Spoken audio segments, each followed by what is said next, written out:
Selamat pagi. Sebelumnya kepada yang terhormat dosen pengampu mata kuliah pengantar akuntansi Ibu Dr. Randa Haji Poni Hersanti MSI AKT. Pada kesempatan kali ini saya selaku perwakilan kelompok 1 dan juga teman-teman yang lain akan mempresentasikan yaitu terkait dengan tugas project based learning terkait dengan siklus akuntansi pada perusahaan JNT Cargo terkhusus bagi cabang KDS 005. Nah, jadi yang pertama kita akan membahas terkait dengan sejarah franchise tersebut, sejarah perusahaan tersebut, yaitu JNT Cargo KDS 005A merupakan franchise resmi dari perusahaan Global Yimi Cargo atau JNT Cargo. Yang perusahaan ini itu bergerak di bidang ekspedisi dan logistik, terutama itu fokusnya kepada barang-barang berskala besar. Nah, bedanya dengan JNT yang Express, JNT Express itu yang identik dengan warna merah, kalau JNT Cargo itu dia identik dengan warna hijau. Nah, perusahaan ini atau franchise JNT Cargo KDS 005 ini berdiri pada bulan November tahun 2021. Nah, biaya awal dari membuka franchise ini adalah sekitar 30 juta, dan juga cabang franchise ini itu berkomitmen untuk memberikan pelayanan terbaik, mengutamakan ketepatan waktu, keamanan barang, dan juga kepuasan pelanggannya. Nah, kemudian kita lanjut ke bagian struktur organisasi, di mana pemiliknya sendiri itu Elina Rahma. Kemudian ada manajer operasional, dia yang bertanggung jawab untuk menghandle atau mengatur operasional pada franchise perusahaan ini, itu Pardana Dipta. Kemudian ada supervisor dan juga admin outline. Untuk supervisornya itu bernama Muhammad Faizul, dan juga admin outline-nya itu Wulandari. Nah, kemudian ada sprinter, atau kita bahasa seringnya kita tuh kurir, tapi kurir kalau di dalam JNT Cargo itu namanya sprinter, atau posisinya itu sprinter. Itu ada Ahwan, Denny, Eko, Ocha, dan Ulum. Untuk office boy atau OB, petugas kebersihan, itu ada namanya Rachel. Nah, kemudian untuk jenis usaha akan dilanjutkan oleh teman saya. Selanjutnya saya akan menjelaskan tentang jenis usaha. Sebelumnya perkenalkan, nama saya Ayu Gita Anastasia, NIM 20251284. Jenis usaha ini yaitu JNT Cargo KDS 005A, yaitu jasa ekspedisi dan logistik yang fokusnya di pengiriman barang skala besar, baik untuk perorangan maupun bisnis. Cabang ini merupakan bagian dari Global Yimi Cargo atau JNT Cargo, yang tujuannya untuk mempermudah distribusi barang supaya cepat, aman, dan tepat waktu. Selain itu, JNT Cargo KDS 005A juga ikut mendukung pertumbuhan ekonomi lewat layanan logistik yang efisien dan terpercaya. Selanjutnya saya akan menjelaskan tentang perkembangan usaha, yaitu JNT Cargo KDS 005A yang saat ini mengalami perkembangan bisnis yang pesat berkat kepercayaan masyarakat dan pelaku usaha online. Pendapatan jasa terus meningkat dan jumlah kendaraan operasional juga bertambah dari 1 mobil jadi 2 mobil dan 1 truk jadi 2 truk. Hal ini menunjukkan bahwa usaha JNT Cargo KDS 005A terus berkembang dengan baik. Perkenalkan, nama saya Amrina Rosyada Ulhaq, NIM 2025121087. Di sini saya akan melanjutkan memaparkan rencana pengembangan. JNT Cargo KDS 005A mengalami perkembangan bisnis yang pesat berkat reputasi baik dan kepercayaan masyarakat serta pelaku usaha online. Pendapatan jasa terus meningkat dan operasional kendaraan bertambah dari 1 mobil menjadi 2 mobil dan 1 truk, menunjukkan pertumbuhan yang signifikan. Selanjutnya saya akan memaparkan rencana pengembangan. Rencana pengembangan siklus akuntansi JNT Cargo Kudus 005A. Tujuan utama pengembangan ini adalah untuk meningkatkan efisiensi pencatatan transaksi, ketepatan laporan keuangan, dan kecepatan pengambilan keputusan bisnis. Selanjutnya, saya akan memaparkan kebijakan akuntansi sederhana. Kebijakan akuntansi adalah pedoman atau aturan yang digunakan perusahaan untuk mencatat, menyajikan, dan melaporkan transaksi keuangan. Tujuannya agar laporan keuangan disusun secara konsisten, mudah dipahami, dan sesuai dengan standar akuntansi yang berlaku atau SAK. Dengan kata lain, kebijakan akuntansi ini dapat membantu perusahaan untuk menentukan cara mencatat suatu transaksi, misalnya bagaimana menghitung penyusutan aset, kapan pendapatan itu diakui, dan bagaimana penilaian persediaan barang yang tersedia. Selanjutnya, saya akan menjelaskan daftar akun di ekspedisi JNT Cargo YIMI. No akun 111, nama akunnya kas. No akun 112, nama akun perlengkapan kantor. No akun 121, nama akunnya peralatan kantor. No akun 121, nama akunnya peralatan kantor. No akun 122, nama akunnya kendaraan. No akun 311, nama akunnya modal. No akun 411, nama akunnya pendapatan jasa. No akun 511, nama akunnya beban sewa. No akun 512, nama akunnya beban transportasi. Nama akun 513, nama akunnya beban air, beban listrik, dan beban internet. No akun 514, nama akunnya beban servis. No akun 515, nama akunnya beban gaji karyawan. Perkenalkan, nama saya Ani Rahmawati dengan NIM 2025-2088. Di sini saya akan melanjutkan materi sebelumnya, yaitu posisi awal neraca saldo awal buku besar.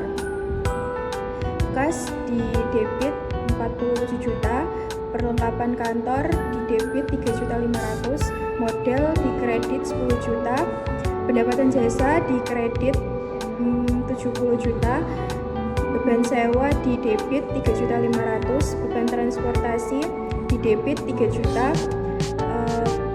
beban air, listrik, dan internet di debit 1 juta, beban servis di debit 1 juta, beban gaji karyawan di debit 21 juta, sehingga total dari posisi awal neraca saldo awal buku besar, debit dan kredit sama 80 juta. Selanjutnya, rekapan transaksi dan jurnal umum. Transaksi pertama, pemilik menginvestasi modal sebesar 135 juta dan dengan rincian membeli mobil Grand Max Pickup bekas untuk menunjang operasional sebesar 125 juta secara tunai. Kas bertambah di debit sebesar 10 juta, kendaraan bertambah di debit sebesar 125 juta. Modal bertambah di kredit sebesar 135 juta dengan rincian dana sebagai modal awal. Transaksi kedua, menyewa gedung atau ruko untuk keperluan bisnis sebesar 2 juta dibayar secara tunai. Beban sewa bertambah di debit sebesar 2 juta, kas berkurang di kredit sebesar 2 juta dengan rincian menyewa ruko untuk kantor. Transaksi ketiga, membeli kertas, resi, bubble wrap, stiker paket, dan packing kayu sebesar 3.500.000 secara tunai. Perlengkapan kantor bertambah di debit 3.500.000, kas berkurang di kredit sebesar 3.500.000 dengan rincian membeli kertas resi, bubble wrap, stiker paket, dan packing kayu. Transaksi keempat, membeli bensin kendaraan untuk menunjang operasional pengiriman sebesar 3 juta. Beban transportasi bertambah di debit sebesar 3 juta, kas berkurang di kredit sebesar 3 juta dengan rincian membeli bensin untuk menunjang operasional. Transaksi ke-5, membeli printer resi sebesar 500.000. Peralatan kantor bertambah di debit sebesar 500.000, kas berkurang di kredit sebesar 500.000 dengan rincian membeli printer resi. Transaksi ke-6, membayar listrik, air, dan internet sebesar 1 juta secara tunai. Beban air, listrik, dan internet bertambah di debit sebesar 1 juta, kas berkurang di kredit sebesar 1 juta dengan rincian membayar air, listrik, dan wifi. Transaksi ke-7, memperoleh pendapatan jasa pengiriman paket reguler dari tanggal 10 September sampai 10 Oktober 2025 sebesar 53 juta secara tunai. Kas bertambah di debit 53 juta, pendapatan jasa bertambah di kredit sebesar 53 juta dengan rincian memperoleh pendapatan jasa pengiriman reguler. Transaksi ke-8, menyewa mobil pick up selama 5 hari sebesar 1.500.000. Beban sewa bertambah di debit 1.500.000, kas berkurang di kredit sebesar 1.500.000 dengan rincian menyewa mobil pick up selama 5 hari. Transaksi ke-9, membayar beban gaji karyawan selama 2 minggu sebesar 10 juta secara tunai. Beban gaji bertambah di debit sebesar 10 juta,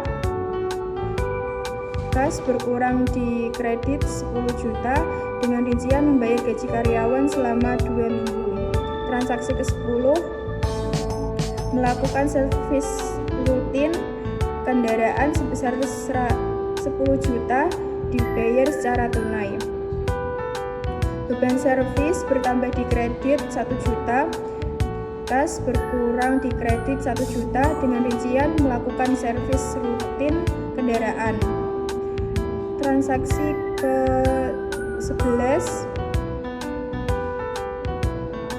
memperoleh pendapatan jasa pengiriman paket e-commerce Shopee atau TikTok dari tanggal 20 September sampai 20 Oktober 2025 sebesar 37 juta secara tunai.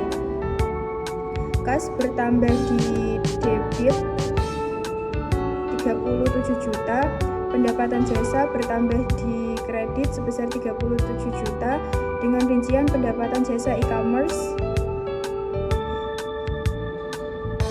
Transaksi ke-12, membayar beban gaji karyawan selama 2 minggu sebesar 11 juta secara tunai. Beban gaji bertambah di debit 11 juta, kas berkurang di kredit 11 juta dengan rincian membayar gaji karyawan 2 minggu sehingga totalnya 258.500.000.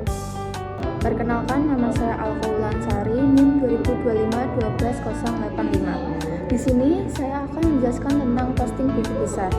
Jadi yang pertama, nama akun kas, saldo akhir di debit sebesar 66.500.000. Yang kedua, nama akun perlengkapan kantor, saldo akhir di debit sebesar 3.500.000.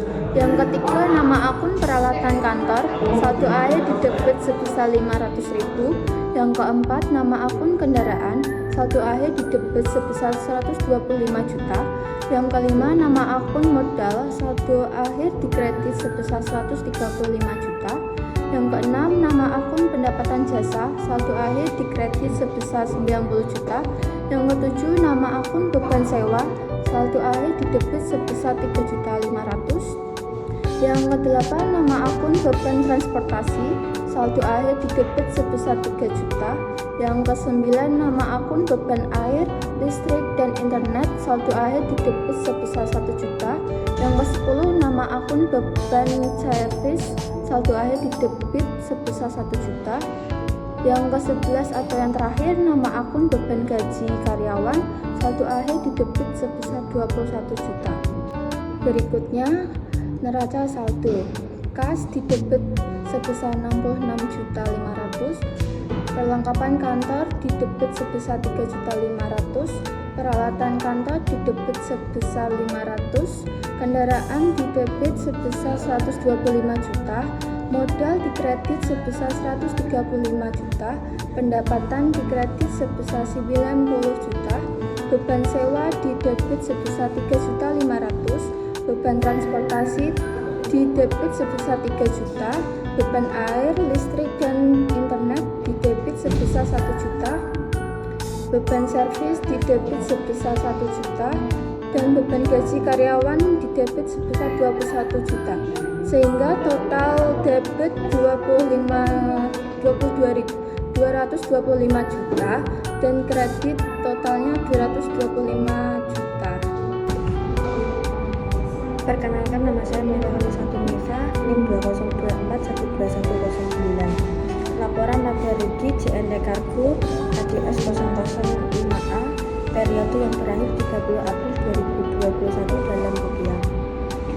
Pendapatan jasa 90 juta, beban sewa 3.500.000, beban transportasi 3 juta, beban listrik, air, internet 1 juta, beban servis 1 juta, beban gaji 21 juta. Total beban 29.500.000, laba bersih 60.500.000. Perubahan ekuitas JNT Cargo KDS 005A periode yang berakhir 31 Oktober 2025 dalam rupiah. Ekuitas per 1 Oktober 2025 135 juta rupiah. Penambahan modal awal kosong, laba bersih 60.500.000. Pengurangan priva tidak ada. Ekuitas per 31 Oktober 2025 195.500.000 rupiah. Neraca JNT Cargo KDS 005A periode yang berakhir 30 April 2021 dalam rupiah. Aset lancar, aset lancar kas 66.500.000, perlengkapan kantor 3.500.000, total aset lancar 70 juta. Aset tetap peralatan kantor 500.000, kendaraan 125 juta. Total aset tetap 125.500.000 rupiah. Total aset 195.500.000 rupiah. Kewajiban jangka pendek, utang usaha tidak ada. Kewajiban jangka panjang, utang bank tidak ada. Total kewajiban kosong. Ekuitas modal akhir 195.500.000, total kewajiban dan ekuitas 195.500.000 rupiah. Laporan arus kas JNT Cargo KDS 005A periode yang berakhir 31 Oktober 2025 dalam rupiah. Arus kas dari aktivitas operasional, pendapatan jasa 90 juta, pengeluaran untuk beban 29.500.000, pembelian perlengkapan 3.500.000, total 57 juta. Arus kas dari aktivitas investasi, pembelian peralatan 500.000, kendaraan 125 juta, total 125.500.000 rupiah. Arus kas dari aktivitas pendanaan, setoran modal pemilik 135 juta, total 135 juta. Kenaikan kas 66.500.000 rupiah. Modal awal kas atau 1 April 2021 kosong. Saldo akhir kas 20 April 2021 66.500.000. Selanjutnya saya akan menyampaikan jurnal penutup bulan Oktober. Tanggal 31, nama akun pendapatan jasa didebit sebesar 90 juta, ikhtisar laba rugi dikredit sebesar 90 juta. Tanggal 31, nama akun ikhtisar laba rugi didebit sebesar 29.500.000, beban sewa dikredit sebesar 3.500.000, beban transportasi dikredit sebesar 3 juta, beban air, listrik, dan internet dikredit sebesar 1 juta, beban servis dikredit sebesar 1 juta, beban gaji karyawan sebesar 21 juta. Selanjutnya, tanggal 31, nama akun ikhtisar laba rugi didebit sebesar 60.500.000, modal dikredit sebesar 60.500.000. Jadi total didebit ada 180 juta, dikredit ada 108 juta. Jadi semuanya balance. Selanjutnya saya akan menyampaikan neraca saldo setelah jurnal penyesuaian. Nama akun kas didebit sebesar 66.500.000, perlengkapan didebit sebesar 3.500.000, peralatan kantor didebit sebesar 500.000, kendaraan didebit sebesar 125 juta, modal dikredit sebesar 195.500.000, ikhtisar laba rugi di debit sebesar 90 juta, di kredit 90 juta. Total dari akun-akun tersebut, debitnya ada 285.500.000, kreditnya ada 285.500.000. Jadi semuanya balance. Berdasarkan hasil pembahasan mengenai siklus akuntansi pada perusahaan JNT Cargo KDS 005A, dapat kita simpulkan bahwa penerapan siklus akuntansi pada perusahaan tersebut itu memiliki beberapa peran penting. Nah, antara lain yaitu menunjang operasional bisnis tersebut. Nah, pada JNT Cargo KDS 005 ini, siklus akuntansi berfungsi sebagai alat utama untuk mencatat seluruh aktivitas operasional yang berhubungan dengan keuangan. Contohnya seperti pengiriman barang, pengeluaran untuk beban operasional, kemudian ada biaya-biaya administrasi. Nah, proses ini tentunya membantu perusahaan dan mengetahui posisi atau jumlah keuangan secara jelas dan akurat.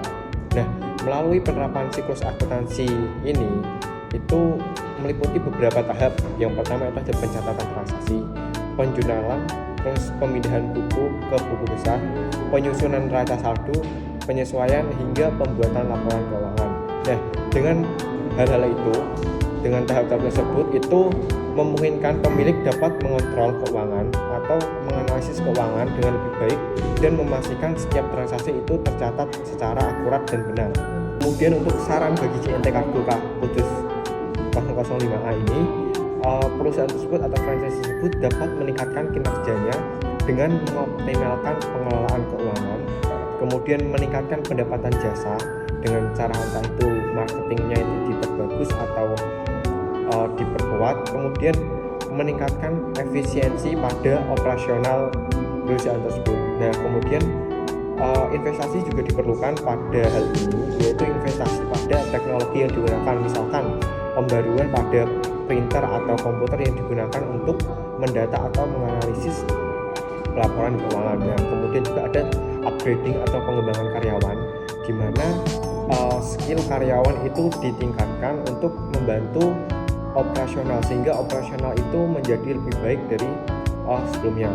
Kemudian peningkatan secara armada itu bisa ditambah atau membeli sebuah armada lagi untuk menunjang operasional sehingga pengiriman barang tersebut itu jauh lebih cepat dan juga efisien waktu. Nah, hal-hal ini tentunya sangat penting bagi perusahaan untuk memajukan atau membuat pertumbuhan di perusahaan tersebut sehingga perusahaan tersebut dapat berjalan dengan lancar untuk kedepannya. Mungkin itu presentasi pembahasan materi terkait dengan siklus akuntansi pada perusahaan JNT Cargo 005S.